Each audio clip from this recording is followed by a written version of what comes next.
morning, guys. Welcome back to episode 6, where we are illustrating page 6 of my children's book. I am so excited to be here and taking you guys along this journey and revealing another page in the process. If you are new here, hey, my name's Chantal. I am a storyteller. I am writing and illustrating my own children's book, Adena and Her Star, after I faced a lot of rejection in the industry looking for illustration work as an artist. I decided to write and illustrate my own children's book, Adena and Her Star, and this is the journey of that process. I hope you guys enjoy. Let's get into page 6.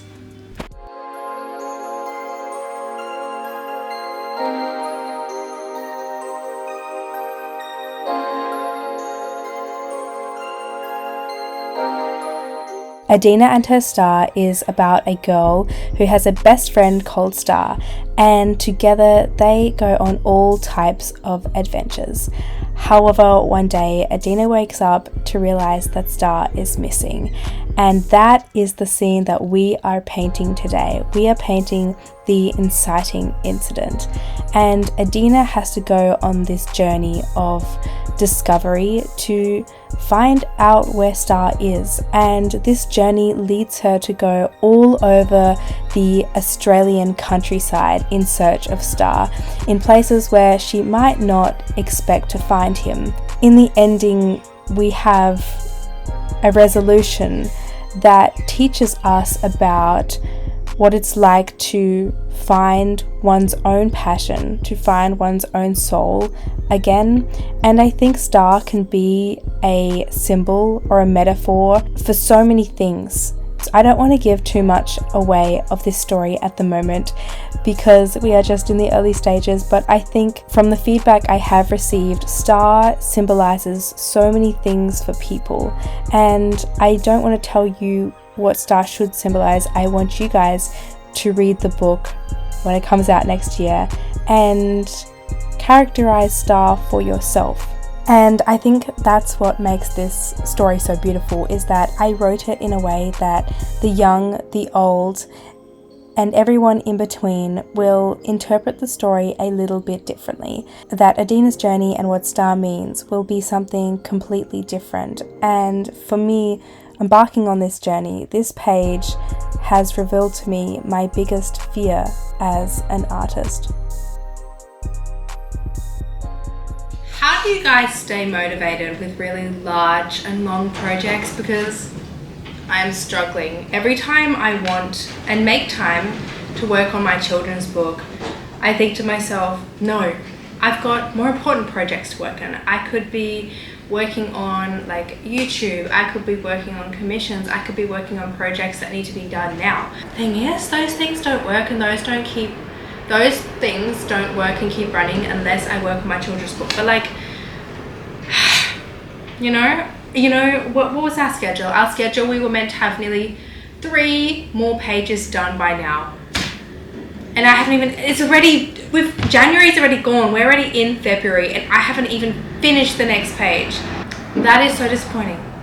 Anyway, I've kind of dedicated today to work on page 6 because we need to get moving, and I'm so disappointed in myself that I don't make myself, like, I'm such a productive procrastinator.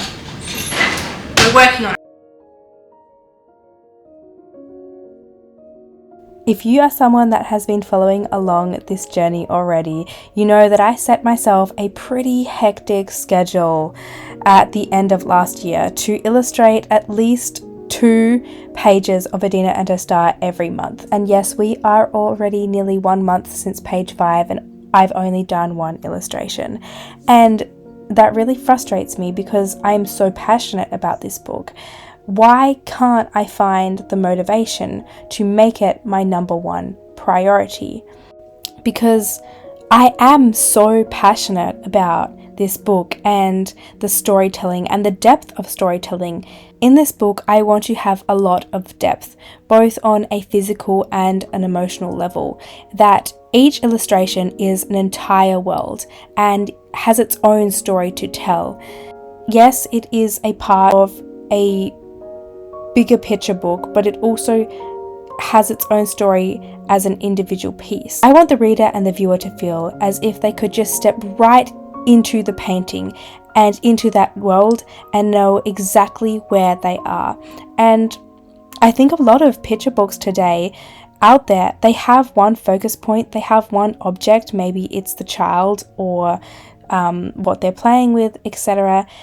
But everything surrounding that object or that focal point becomes flat or irrelevant because it's just a children's book. But if you want to be a master storyteller, everything on the page is important to the focal point. You can't leave things to be flat. And I know people might say the details around a focal point are important, nobody's looking at them, but so much value can be emphasized, maybe through the lack of detail or through the emphasis of detail around your focal point. Like, that is where the rest of the story lies. For example, on page 3, the detail of the reef and the rocks is so important because it is what Adena is looking at. In page 5 and page 6 that we are working on right now, there is so much physical depth in Adena's room just through the perspective and how I have angled the shot. And the mood and lighting amplify that perspective. And that physical depth is so important to convey Adena's emotional depth, which is the focus point on this page. When Adena wakes up to realize that Star is nowhere to be seen. And so page 5 was such warm, cozy, we were focused, we were closer to Adena, we felt cozy, we felt invited, we felt warm with the lighting. And when we wake up next morning, we zoom ourselves out, so Adena is smaller, she feels alone, and we have a very cool lighting that reflects her sad, worried, and anxious mood. So there is so many aspects in illustration that play a part to the storytelling. Guys, we got first ever fan mail. Mind you, I did know this was coming because she emailed me for my postal address, but I thought she was just gonna send a letter. She sent a goddamn parcel, and I got it yesterday. It took everything inside me not to open it because I was so excited. And then I looked and I was like, she spent $41 on postage to get this to me. And then my jaw dropped again because I realized that it was American dollar. So she spent like $65 to send it. That's correct.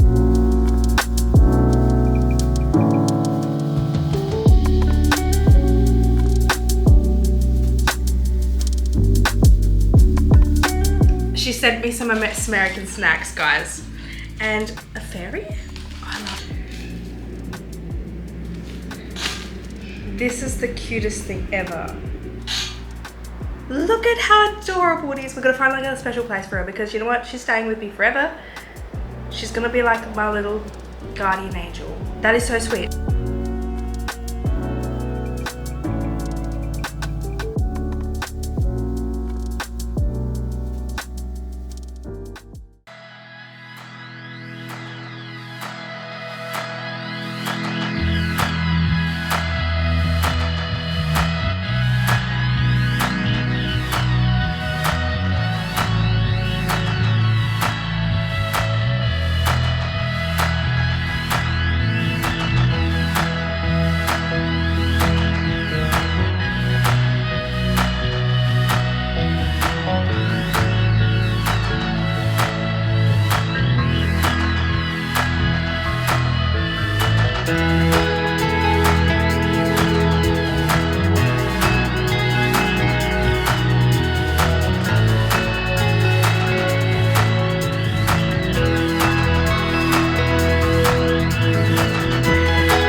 We are about halfway through the painting and I want to sit and chat today because I have an issue. We're currently meant to be on page 10. We haven't even finished page 6. I'm so behind schedule, and I think one of the biggest reasons for that is that I was like, how do people, I actually asked yesterday in my IG chat, how do you guys stay motivated with really long projects? and stay consistent? And like, what methods do you have to do that? Because at the moment I'm struggling. I get distracted very easily.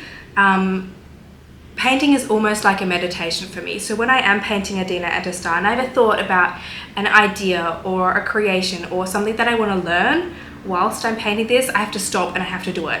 And then 2 hours later, I'm here and I'm like, we were meant to be painting. Like, I dedicated that time for painting. I also prioritize projects, small projects over Adena and a star, obviously, because number one, I need money to live, and this ain't paying any bills until it's published, technically, unless I better monetize the journey of it. If you also struggle with staying motivated and not being distracted, I thought I would read some advice that my lovely followers said to me. So they said, treat smaller sections of the art like mini quests, and then like you give yourself a reward once you've done stuff, which honestly, I kind of do separate things into sections, like the blanket, day one, this day two. I think I could be more strict with myself in each section, each day, and giving that a deadline. Give myself reasonable goals. I thought I did, and obviously I didn't, but also I don't want this book taking years. Sorry, I want it out in the world now. Every single day that I work on it, I visualize the impact it's going to have on the world. I want it out. Someone said that I should have like 3 pages on the go and like skip between them. Unfortunately, I do not have enough money to buy that amount of paper, so I kind of buy it as I go. So I do think I could have a painting, just like a fun painting on the side, and like whenever I get mentally stuck on this one, I jump to that one. I think I just had a little bit of a mental breakthrough, if you will, about why I am behind schedule with Adena and her star, why I don't prioritize it, and what I'm actually really fearful with. And look at me go. I wrote my thoughts quickly just down in my journal, which I love to journal. This is my everything journal. This is the art of storytelling. Keeping a journal, first and foremost. If you don't have a journal, where are your thoughts going? Where are your ideas going? They're coming in and they're going out. You need a journal. God, I don't know if I can admit this, because this is hard to admit.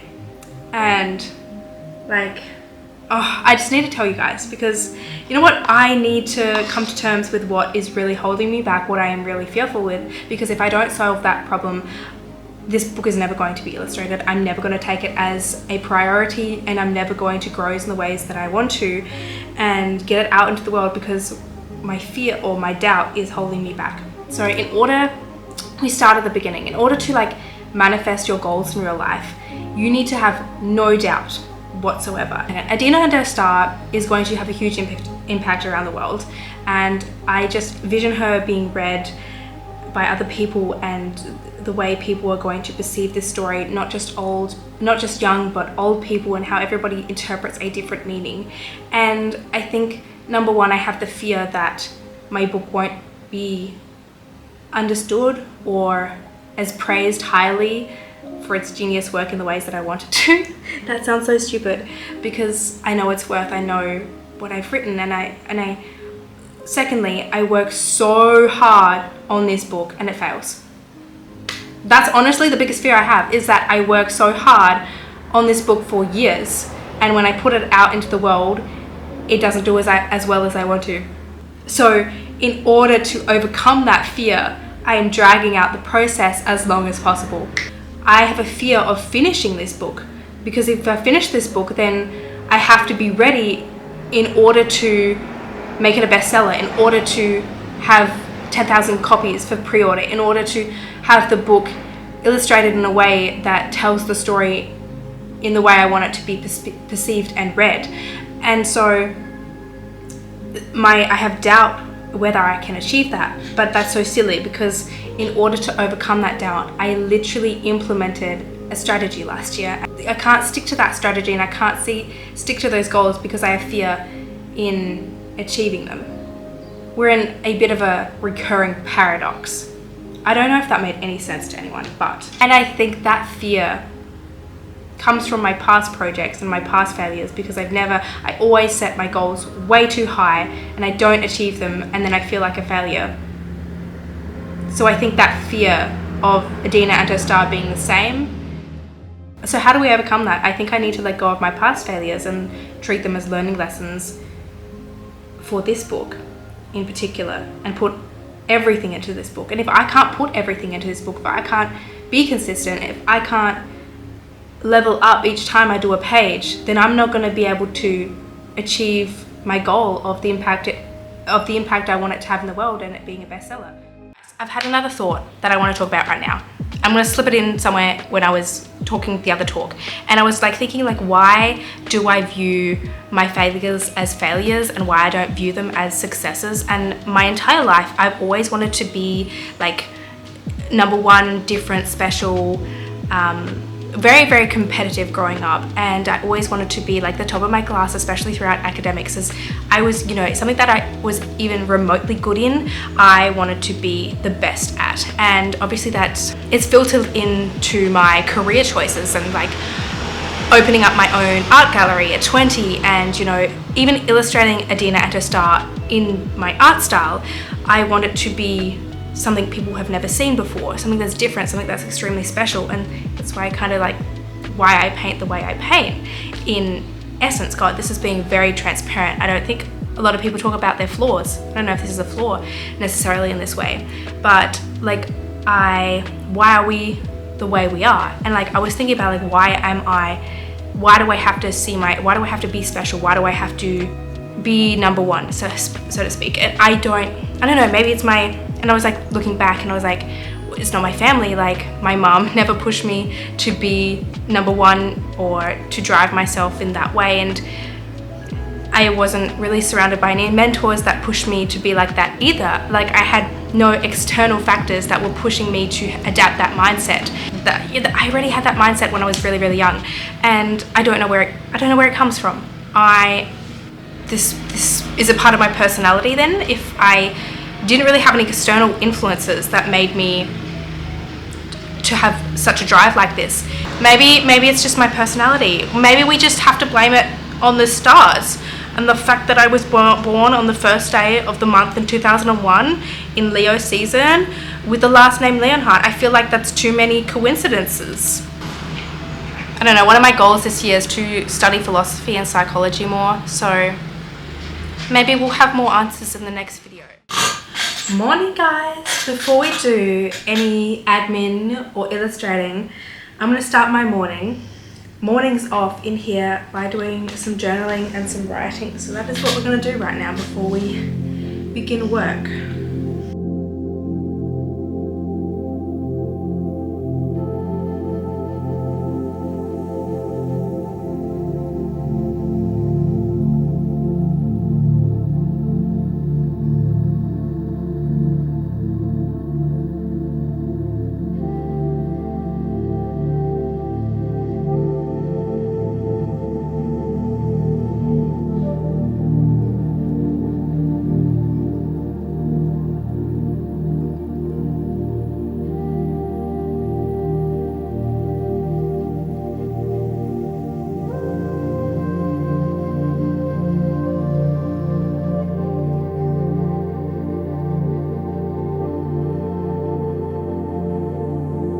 I don't have all the answers in this video, but I hope my transparency and vulnerability provide a ground of relatability. If you have any of these thoughts as a creative or just as an individual, know that you are not alone. You're never alone. And may they also provide a little bit of depth into my artistic choices and the process of my creation.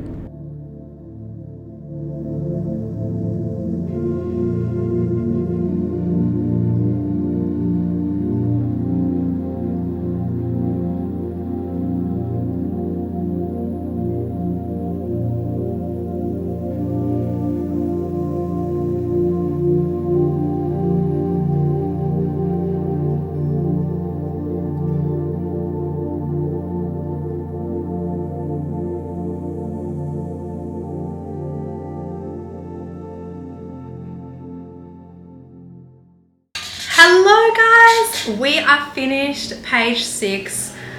She looks amazing. I think we have a new favorite. I think this is going to take #1 spot of the piece I love the most. On a technical skill level, on a conceptual level, I think this is my best illustration so far. If you compare it to page 5 and the uniformity of all the aspects in this room work so much better in page 6 than they do in page 5. And I'm proud of that. I'm proud of that. Shut up, Bird. Really? I'm so proud of the improvement. I used a different technique of painting the background where I did an entire wash first and then I added shadows layer by layer, and I also upgraded and used my big brush, so that definitely helped, but it also just helped make everything feel more real and more alive. And yeah, I think making all the pieces not seem like solo objects in the room, but all tied together through the layers of uniform wash, tied the room and made it feel real. Like I could just jump into this room and everything would make sense. Like it's just together, you know what I mean? The lighting just makes sense. The perspective is honestly so good as well. One of my best perspective pieces. So Blanket could use a little bit more shadows, but I'm scared to do. I will see you all in page 7.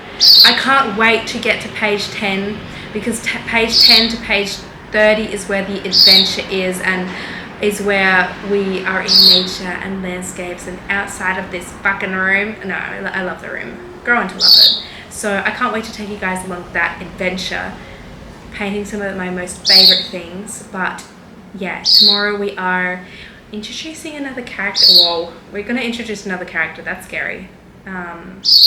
Yeah. See you all for page 7. Thank you so much for following along this journey. I'm going to keep this reflection short because I've talked so much already. See you all for page 7. Love you. Thank you so much for following along my journey. See you next week.